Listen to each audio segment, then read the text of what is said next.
అమ్మా ఏంటి లేదు వంట? చికెన్ చేస్తున్నాను రా. చికెన్ తో పాటు ఫిష్ ఫ్రాన్స్ కూడా చేయొచ్చుగా. ఆర్డర్ చెప్పండి సార్, ఇది హోటల్ కదా, సాయం చెయ్యడు కానీ ఆర్డర్లు వేస్తున్నాడు. హలో, ఈ మధ్య అబ్బాయి కూడా వంట చేయడం స్టార్ట్ చేశారు. సో నేను చికెన్ చేస్తాను, నాకు హెల్ప్ చేయి. ముందుగా కడాయి తీసుకో. అది వెజిటేరియన్ కడాయి, నీచుకి వేరే కడాయి వాడతాం. ఆయిల్ వేసి మరిగించాలి. అది మరగాలంటే స్టవ్ ఆన్ చేయాలి. ఆనియన్స్ వేసుకోవాలి. అంత పెద్ద పెద్ద ఆనియన్స్ వేయకూడదు, చిన్న చిన్నవి వేయాలి. ఎందుకు చిన్న చిన్నవి వేయాలి? తమరు గ్రేవీ దొబ్బి తింటారు కనుక గ్రేవీకి చిన్న ఆనియన్స్ వేయాలి. సంకలో సగ్గడ్డ వచ్చింది ఏంటి? స్టైల్ ఇది.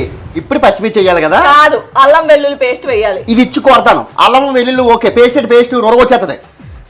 అబ్బా, ఇప్పుడు చికెన్ వేయాలి. దాన్ని కడిగి వేయాలి, లేకపోతే కంపు కొడుతుంది చెమట కదవా. నాకు తెలిసి ఆ విషయం, అందుకని గ్లాస్ తో వాటర్ కూడా పక్కన పెట్టాను. ఇప్పుడు చికెన్ వేయచ్చా? దానికి ఉప్పు కారం పెట్టాలి ముందు. ఇది పెరుగు డబ్బా కదా, ఇందులో కారం కూడా పెడతారా? పెడతారు. ఏం చేస్తున్నావు నాన్న? కారం పెడుతున్నానమ్మా. గంధం తీసుకొస్తాను, బొట్టు పెట్టు, సీమంతం చేద్దాం. మరి గాజులు? ఉప్పు కారం అయితే ఓకే, పెరిగేలా ఉంది. ఇప్పుడు నిమ్మకాయ కూడా వేయాలి. ఇంకొంచెం షుగర్ కూడా వేసి షర్బత్ తాగుతుంది. ఇద్దరు కలిసి కూర్చొని. నేను చికెన్ చేయడం కాదు, ప్రతి దాంట్లో వేలు పెట్టి దొబ్బుతున్నావు నువ్వు. నాకు తెలిసిన వెళ్ళు. గుమ్మగుమ్మలాడే చికెన్ రెడీ. కొత్తిమీర వేసావా దింపే ముందు? మీ ఇంట్లో వంట చేసుకున్నప్పుడు మీ అమ్మ మిమ్మల్ని అలాగే దొబ్బేస్తుంటారు కదా.